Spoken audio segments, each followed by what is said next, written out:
Well, I'm very happy to be here. And insistence of Dinesh, and very good. That insistence is very good. And probably first time I've been invited to Nistats for a seminar. and so, but Dinesh, more than that, no, there are two more reasons why I thought it's too important to come here. One is that Dinesh has been quarreling with me on traditional knowledge for 25 years. That's been another. So it's some kind of a reminiscence. So when he asked me to come, I got into this trip to just get back to maybe tell a story here of 30 years of engagement with variety of dialogues on traditional knowledge systems, and tried to cultivate it in some direction. So I thought maybe I just tell a story of this dialogue. We heard a voice in the morning, opinions voice. It's almost like emergency time, pain access speaking. What is last session? That voice was almost like that. It was almost in those times, reactions to that. Uh, this I'm talking about mid 70s. Uh, and some inspirations from students' movement in Europe, where you could question corporate world, totally dismiss the corporate future of humanity. And Naxalbari movement, you could dismiss, you could even think of state can be undone just by with those all those boldnesses put together. This coinage of traditional knowledge systems, there is a future of humanity with that. That kind of thoughts came through. An awareness of acute politics in knowledge. That knowledge is not something very neutral. And it is torn.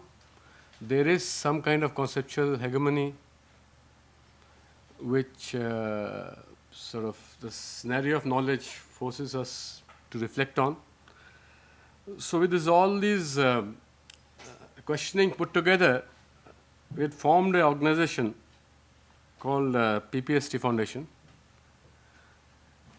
32 years ago. It had a very strange name. The name is Patriotic and People-Oriented Science and Technology Foundation. Foundation became later. But there was a very conscious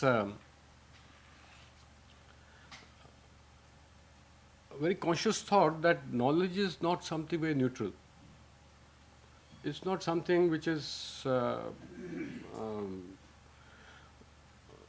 divorced from values, from society, from aspirations, from projections of future, etc. And there is a lot of injustice which has been done to knowledgeable people of non-Western traditions, having different kind of knowledge, etc. And there is this very concrete injustice which is there. So we, 12 years of bulletin writing started.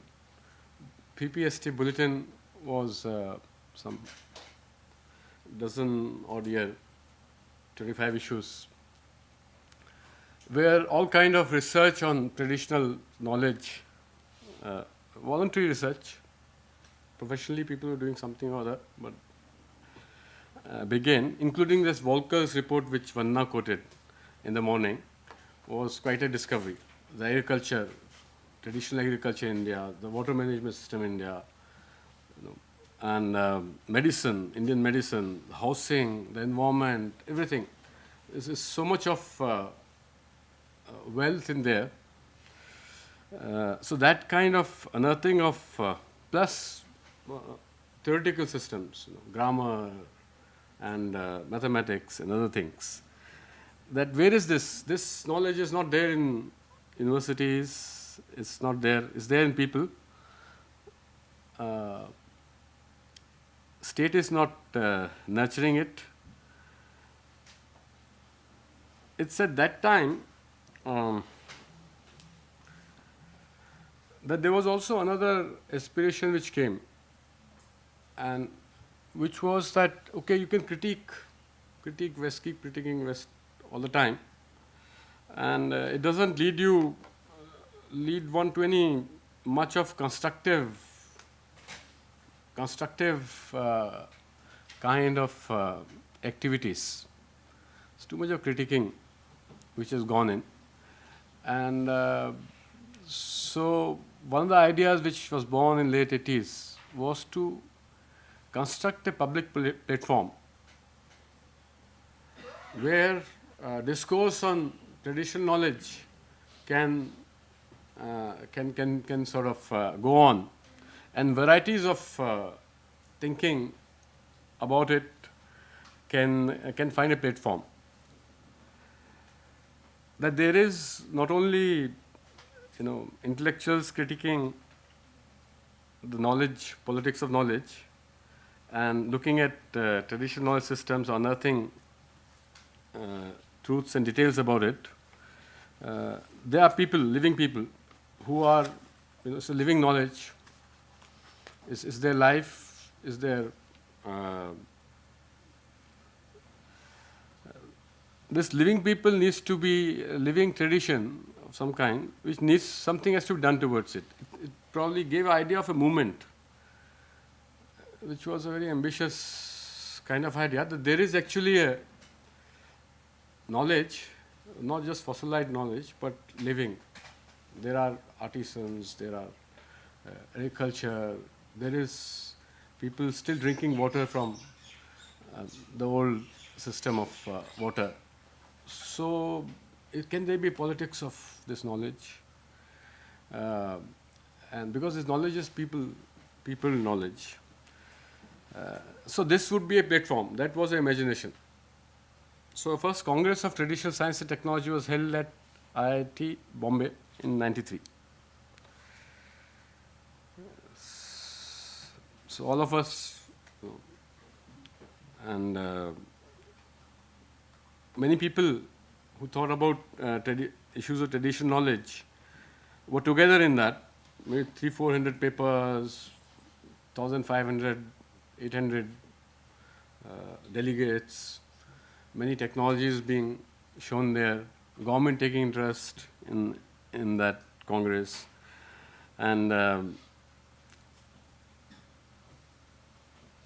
surprising thing was that the support for that Congress, which now we think back into that, it was funded by banks. I mean, this probably not many people know. It wasn't funded by the government directly. Wagul, CI, IDBI, it's the bank which funded it. The bank saw the traditional knowledge and the people, which large number of people which are involved with it. There is something. So ICICI gave big chunk of money, do this Congress. And IDBI, NABARD also a little bit. And government gave small things, CSI 50,000 something, that kind of thing, DST, etc. But basically it's a banking system which saw that there's something good happening here. And immediately after Congress, a lot of projects also came through. All of us, Anil Gupta, Darshan, Vandana, and many people, Narendra, etc. Many large-scale plans based on traditional knowledge. Okay, we'll do something on water system. We'll get seeds, traditional seeds into currency. Those imaginations could be seen in this platform. And people sort of tried to construct in variety of way what can be done using traditional knowledge. Well, there was one charge which came to the organizers that, okay, you people, there's so many 2,000 people collected here talking about traditional knowledge, but where are the practitioners of traditional knowledge in this Congress? and there were few practitioners, but they were seen more as theatrical. No? You give a demo, like you give artisan demo in Delhi Heart or something of that. It was that the people who are organizing this and are sort of putting a rifle on ordinary people's shoulder and firing on their own targets, etc. This was one of the charge which we took seriously at that time. The next Congress was done in 95. I thought, okay, there's a lot of modern people have come into this Congress, and they have all got various projects, etc. from the government. Somebody in water, somebody in health, somebody in this, somebody in agriculture, etc. Metallurgy projects. Variety of government departments were making cells on traditional knowledge immediately after that. Ministry of Indian system of health was started by the government after this thing, and government was very happy about it, and various international bodies also, they already had their discourse going on in indigenous knowledge, some kind, was also involved with it. In the next Congress, we thought, okay, what we'll do is we try to gather people, organizations of the people who own this knowledge. So, Vishwakarma communities, Padmashali communities, Prajapati communities, or Dhanvantaris. These are Vishwakarmas are metal worker, woodworkers, this, that, and Padmashalis are all fiber people, artisans, etc. Prajapatis are earthen work people. We contacted tens of organizations of these organizations existed since 19th century. They registered with the British government as societies, etc. Middle of 19th century, many of these organizations, some of them, they kept changing, and they exist even now. So we thought we'll gather these together, and it didn't happen. Though effort was made to gather these organizations, but in the end, the next Congress, which was done in Madras on traditional science technology, turned out to be largely the same first Congress repeated with, of course, couple of special sessions where leaders of caste associations of artisans and other skilled or knowledgeable people, they also participated. In fact, something like a dozen odd caste organizations formally participated in the thing, and it was eye-opener also for many people. There are such structures in society. And in our meetings with these caste organizations, we were enthused that, okay, these are the owners of knowledge, and you have already organizational structures. Why don't you sort of come together on one platform? It becomes some kind of a solid force which can lead to better productivity in society and more empowerment. But the leadership of the caste association was not interested in any of the traditional craft. We were surprised, except for Padmashalis. The leadership and a small section of Vishwakarmas. We exactly know the organizations which are slightly interested in this. This was a group which Kapil Thakur in Bihar called most backward caste, OBC, MBC, etc. And they don't have representation in parliament and assemblies because they are distributed. Because distribution, and one of the major concerns they had was how to get representation in polity. And other was how to do social welfare like marriages and some kind of social security. Security concerns were the major concerns. And this knowledge which they have was good. They would write books when they, or say glorious things about it. but not very keen in pursuing as an organization. The individual members were knowledgeable and they could do some, but as an organization to pursue this as a main thing, as one of the agenda which we wanted to push them into, that didn't happen. So the third Congress was done in Varanasi. I'm taking too much time? Okay, I have to cover 5-1 to give a story. The 5 congresses were held. The third one was was held in Varanasi, Gandhian Institute of Studies.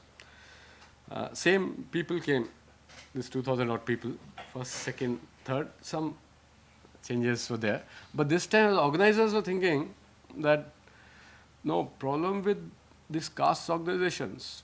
Problem with the intellectuals was that they are divorced from the first Congress. Problem with this caste organization is that their aspirations are become very different, political and things like that.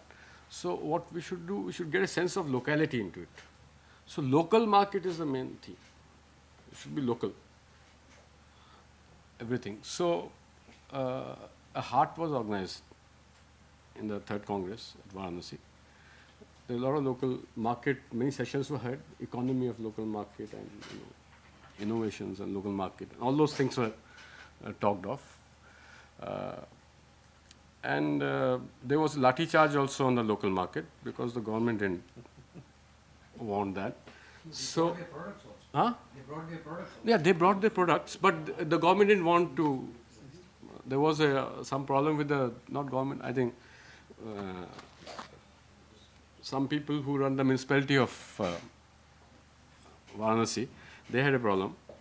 And but one thing we realized that the local market actual participant had no voice in the Congress. They were all kind of thinking about market and issues related to globalizations and things like that. And very constricted economy. If you just see that amount of goods which local market can sustain among each other was going down very much and very depressed kind of thing. No leadership in the sense of having a voice of their own. That couldn't be seen there. So we did a fourth one. We thought, no, I mean, people who have come here are all global people, national people. They have come and talking about local market.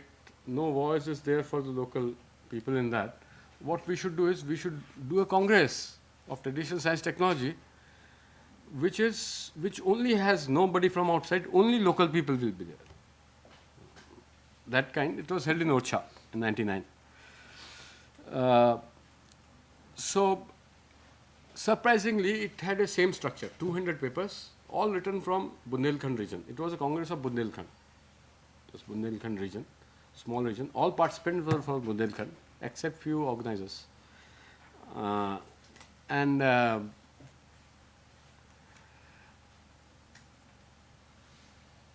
It had 2,000 delegates, antical structure. That was some kind of invariant through the congresses.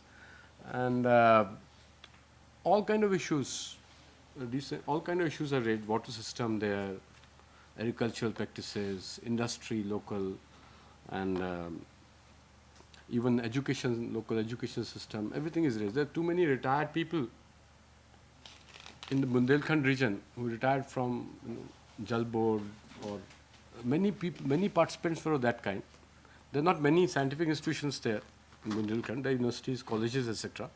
Some of the teachers were there from that, school teachers, and very surprising set of people were there. Very different set of people. And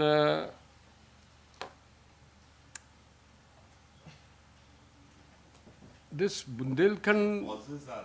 Huh? Your pauses are worrying me. Sorry. Okay. Okay. Sorry. I'm finishing it off. I'm just looking for some word. The visionless situation was there in the Bundelkhand Congress. Azadi of Bundelkhand became a major concern. How to how to UP and MP has divided Bundelkhand, and that should Asmita of Bundelkhand became a real concern in the Congress. And besides all this, the traditional knowledge, etc., the fifth one was we said, okay, this won't do. We should take up a very strong advocacy group. So we found that there is one trade union of weavers in Andhra. So we went to the trade union of weavers, and in Ocha, in sort of Chirala, fifth Congress was organized. It became a weavers conference. Nobody came, despite a lot of effort, meetings, tens of preparatory meetings with each of them, etc. There was no solidarity. So this is not a bad story. I'm not discouraging anything here. And probably the contours of construction, the moral of the story is to go from critique to constructions, one has to go in a somewhat different way. Then these imagination of a movement and imagination of getting rights or place for them in a state structure, all these moves are made all through. And I think two great possibilities for future. We are great, all these people in this movement who are great believers in the strength of and traditional knowledge system. Also, and believe that there is a great future in it. I think I'll leave there. You must complete that thought. Where the future, the Oh, very quickly, you pausing too long. yeah. Because it's a reminiscent. This talk is a reminiscent kind of talk, so I have to look for words. I have to look for words, no? And, okay, Half a minute. no, I think that the sort of knowledge aspect is to be taken very seriously and is to be honored. And this effort is not around anywhere. The traditional knowledge, its justification, its validation has to be taken very seriously. That is something which, so that it can. हाँ, कारीगर पंचायत में Narendra will tell the story when he gets the occasion. Discussion. Maybe. Yeah. Okay. Let's go to the next two speakers. Oh, the second point is that there is going to be configuring of sociality of traditional knowledge. The sociality is, India has become an urban country. Urban country, and Nilkani has just given 50 crores for study of that. The social situation is rapidly changed. Decline of agricultural labor, all kind of things are there, issues which are there. It's rapidly changed social situation. So the reclamation of traditional knowledge is to take place in a different kind of sociality. And self-employed people, the people who can think of only people with traditionally sound knowledge base, can come up with imagination of self-employment very easily, even now. And so encourage that direction. These two directions, I feel. But what led to acquire a PhD? It never declined. We'll take during the discussion. It never declined. Who said it declined? It's a story told. It's just one story told. There's a glorious story also. We will take up. That is an important question for all of us. Thank you. Thank you, Dr. Singh, for